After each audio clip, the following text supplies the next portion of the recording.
clock tower is a symbol of Rome, as you see on every t-shirt and mug and advertisement for Rome. The funny thing about the clock is not only do Romans here love it, but Romans from Rome, Italy love it. People from Germany. I've had people from New Zealand come to see it.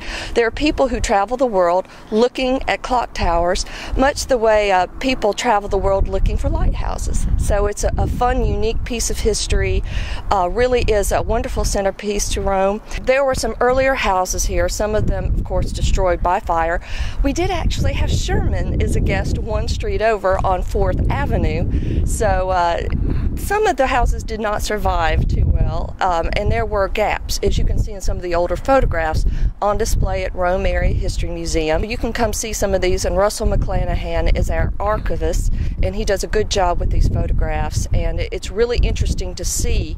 Sometimes we overlap the photographs to show how Rome has grown and developed through the years. So it was actually based on a model that was in Bowling Green, Kentucky, which ironically is no longer here. It's a beautiful piece of architecture and engineering as well. It was the first big project undertaken by the city of Rome after the Civil War. The tower itself was built in 1871, the clock put in 1872.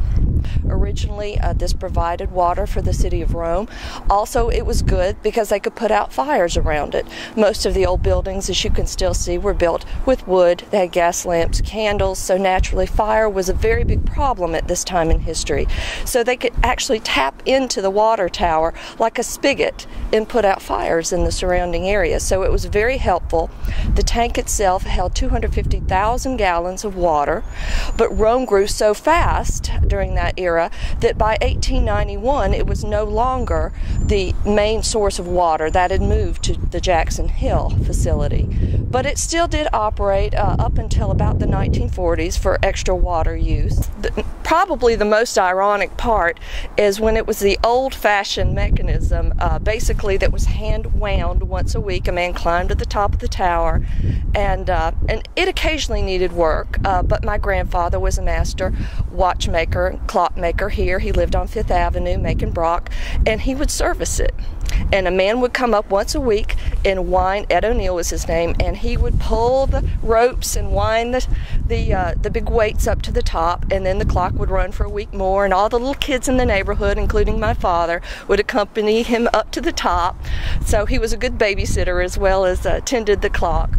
But basically the mechanism now is about like a big alarm clock and about as reliable.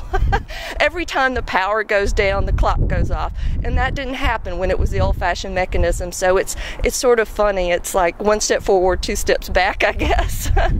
But still, it's a lot more convenient, and the clock noise can be dimmed at night. So the bell still rings all through the night, but it rings softer from 10 p.m. until 6 a.m. And whenever I'm late to work, I know it because I hear the bell ringing.